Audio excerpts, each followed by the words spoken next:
Hello everyone, welcome back to my YouTube channel. I hope you all are doing good. তো আমরা এই summer সিজনে কিছু করি বা না করি কম বেশি প্রায় সবাই আইসক্রিম খেয়ে থাকি। আর আইসক্রিম খাওয়ার শেষে আমাদের কাছে পড়ে থাকে কন্টেনারগুলি। আমার কাছেও ছিল কিছু কন্টেনার। তারপরে আমি ভাবলাম এগুলিকে কেননা রিউজ করা যাক। তারপরে আমার মাথায় এলো কেননা আমি এগুলোকে স্টোরেজ পারপাসে ইউজ করি, বাট এগুলো দেখতে এতটাই বোরিং লাগছিল, তো ভাবলাম কেননা এগুলিকে একটু পেন্টিং করে নতুন লুক দেওয়া যাক। তো তার জন্য তোমরা এখানে দেখছো আমি জেসো এর ফার্স্ট কোট এখানে অ্যাপ্লাই করে নিচ্ছি। অ্যান্ড তোমরা অবশ্যই এটাকে স্পঞ্জের সাহায্যে ইউজ করবে, তাহলে একটা টেক্সচার পাবে। আর স্পঞ্জ না থাকলে তোমরা ব্রাশের সাহায্যে এটাকে ইউজ করতে পারো।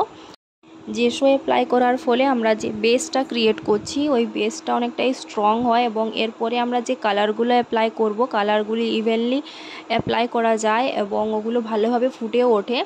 জেসো এখানে বেসিক্যালি প্রাইমারের কাজ করে। অনেক সময় আমি দেখেছি অনেকেই এই স্টেপটাকে স্কিপ করে ডিরেক্টলি কালার অ্যাপ্লাই করে, বাট আমি সাজেস্ট করব যদি তোমাদের কাছে জেসো থেকে থাকে অবশ্যই জেসো অ্যাপ্লাই করো। এর ফলে তোমরা যে কাজটা করছো ওটা অনেক দিন টেকসই হয়। তোমরা এখানে দেখছো আমি জেসো এর ফার্স্ট কোট দুটো কন্টেনারে অ্যাপ্লাই করে নিয়েছি।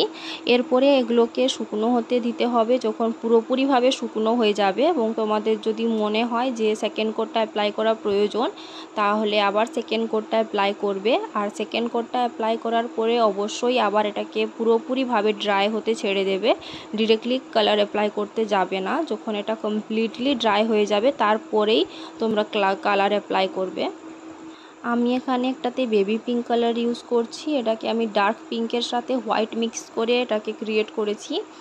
এরপরেই তোমরা দেখছো এটাকে আমি লিডটাতেও অ্যাপ্লাই করব এই কালারটা। এরপরে ওটাকে আমি কমপ্লিটলি শুকনো হতে ছেড়ে দেব। যতক্ষণে আমি কালার করছি ততক্ষণে তোমরা আমাকে কমেন্ট করে অবশ্যই জানাও তোমাদের কাছে পড়ে থাকা কন্টেনারগুলি দিয়ে তোমরা কি করো এবং কিভাবে তোমরা ইউজ করে থাকো ওগুলোকে। তো তোমরা এখানে দেখছো আমি কন্টেনারটাতে পুরোপুরিভাবে কমপ্লিট কালার করে নিয়েছি। এরপরে এটাকে আমি শুকনো হতে ছেড়ে দেব। আর সেকেন্ড যে কন্টেনারটা ছিল ওটাকেও আমি কালার করে নিয়েছি। তোমরা তোমাদের পছন্দ মতো যে কোনো কালার ইউজ করতে পারো। এরপরে কন্টেনারগুলোকে আমি শুকনো হতে ছেড়ে দিয়েছি। শুকনো হওয়ার পরে আমি আমার পছন্দ মতো প্যাটার্ন ড্র করছি। যারা বিগিনার রয়েছে তারা ওই প্যাটার্নটা অবশ্যই করতে পারবে। ভালোভাবে দেখতে থাকো আমি প্যাটার্নটা কিভাবে ড্র করছি, তাহলে তোমরাও অবশ্যই করতে পারবে।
তো ফাইনালি আমি দুটো কন্টেনারেই সেম প্যাটার্ন ড্র করে নিয়েছি। এরপরেই কন্টেনারগুলোর যে লিড রয়েছে ওই লিডের আমি সাইডগুলোতে একটাতে ডার্ক ইয়েলো কালার দিয়ে আমি বর্ডারটা করেছি, আর ওপরটাতেও ডার্ক আমি পিঙ্ক কালার দিয়ে বর্ডারটা করেছিলাম। তারপরে আমার লিডগুলোকে খালি খালি মনে হচ্ছিলো, তারপরে ভাবলাম কিছু কোটেশন এখানে অ্যাপ্লাই করা যাক। তো তোমাদের পছন্দ মতো যে কোনো কোটেশন এখানে ইউজ করতে পারো।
ফাইনালি এইভাবেই আমি দুটো কন্টেনারকে কমপ্লিট করে নিয়েছি। তোমাদের ভিডিওটা কেমন লাগলো অবশ্যই আমাকে কমেন্ট করে জানাও। আর যদি ভিডিওটা ভালো লেগে থাকে তাহলে অবশ্যই তোমাদের ফ্রেন্ডদের সাথে শেয়ার করতে ভুলবে না।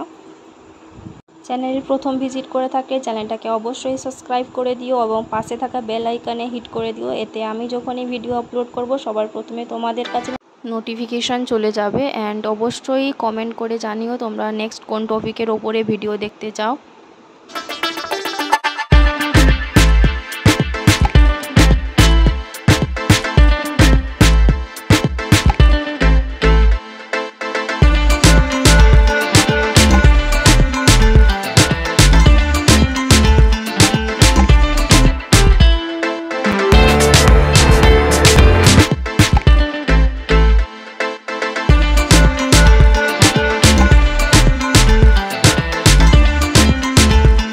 টোটালি কমপ্লিট হওয়ার পরে তারপরে এটাকে ড্রাই হতে রেখে দিতে হবে। আর কমপ্লিটলি যখন এটা ড্রাই হওয়ার পরে ভার্নিশ অ্যাপ্লাই করতে হবে। ভার্নিশ অ্যাপ্লাই করলে আমরা যে পেন্টিংটা করেছি বা তোমরা যে কোনো কাজ করে থাকো না কেন ওটা ওয়াটারপ্রুফ এবং লং লাস্টিং হয়ে থাকে এবং বেশি দিন ধরে পেন্টিংটা সিকিওর থাকে।